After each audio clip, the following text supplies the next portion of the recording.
Olá pessoal do sexto ano da Rede Municipal de Ensino de Picos, tudo bem com vocês? Aqui quem fala é o professor Rubens Leal da disciplina de Geografia. Gostaria de convidá-los a assistir a nossa aula de número 32, onde faremos uma revisão geral dos conteúdos do quarto bimestre letivo desse ano de 2021.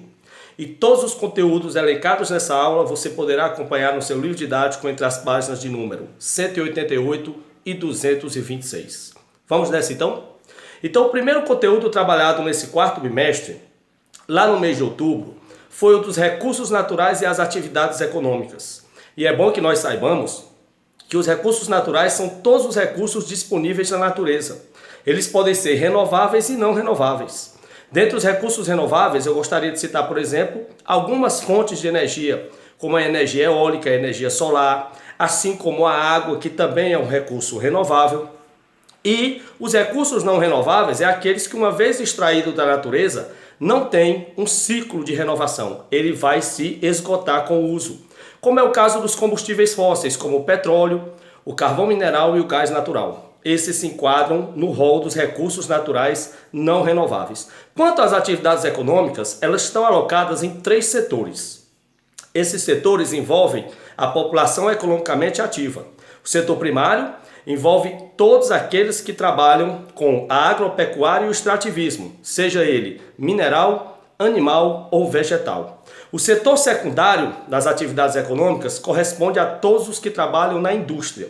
E o setor terciário envolve todos que trabalham com comércio e prestação de serviços em geral. É o caso do professor, do advogado, médico, engenheiro, bancário, militar, enfim.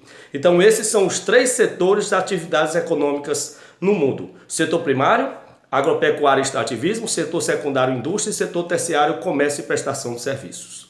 O segundo conteúdo, ainda no mês de agosto, que nós trabalhamos, foi agricultura e pecuária. Nós sabemos que a agricultura consiste na prática de cultivar produtos agrícolas, sejam grãos, hortaliças ou frutas e verduras, diretamente no campo.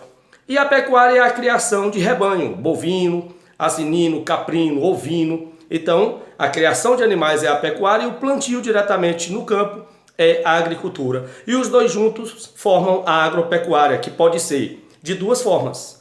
Intensiva é a agropecuária moderna, geralmente praticada em países desenvolvidos, com insumos agrícolas, agrotóxicos, fertilizantes, inseminação artificial em animais, a zootecnologia, a transgenia e, obviamente, máquinas e equipamentos para implementar, dinamizar, multiplicar a produção no campo. Esse tipo de agropecuária é chamado de intensivo ou moderno. E a agropecuária extensiva é a atrasada, obsoleta, tradicional, geralmente em pequenos roçados, trabalho manual de subsistência, ou seja, apenas para o consumo. É também chamado de agricultura familiar. Essa é a agricultura ou agropecuária, como queiram, extensiva. Já no mês de novembro, nós vimos a Revolução Industrial. E nós sabemos que o mundo vivenciou 3 processos de Revolução Industrial. A primeira, na metade do século XVIII, teve início na Inglaterra com a indústria têxtil. A Inglaterra que disponibilizava de capitais, mão de obra, matéria-prima e fontes de energia em abundância. A segunda revolução é a expansão das indústrias para outros países, que aconteceu na metade do século XIX. E a terceira revolução industrial é chamada de Revolução Técnico-Científica e Informacional, com o surgimento de novos ramos de atividade, como a informática, a robótica, a microeletrônica, a química fina, nanotecnologia, é o atual estágio do processo de industrialização. É bom lembrar que nós também classificamos as indústrias. Existem as indústrias de bens de produção, que são as indústrias pesadas, as indústrias de base, como siderúrgica, a mineradora, a petroquímica. Existe a indústria de bens de consumo, e esses bens de consumo, eles são classificados em 3 grupos: duráveis, como automóveis, televisão, geladeira, micro-ondas; semiduráveis, que são calçados e confecções; e não duráveis, que são bebidas, alimentos em geral. E existe, por fim, a indústria da construção civil. Portanto, indústrias de bens de produção, indústrias de bens de consumo e a indústria da construção civil, que são as empreiteiras, as construtoras, que constroem obras públicas ou privadas. E por fim, nós trabalhamos no último capítulo do ano, comércio e prestação de serviços. Nós sabemos que o comércio faz parte do setor terciário e é uma atividade que gera muito emprego e renda em várias cidades, principalmente na nossa cidade. Todos nós sabemos que Picos é uma cidade comercial. Nós vivemos do comércio. O comércio aqui é muito pujante porque Picos agrega pessoas de 40 cidades vizinhas que vêm diariamente aqui resolver problemas bancários, assistência médica, educação e terminam comprando aqui na cidade de Picos. Por isso o comércio aqui é tão dinâmico. O comércio que é um grande gerador de emprego e renda. Outro setor que gera muito emprego e renda é o setor de prestação de serviços, principalmente no setor de turismo.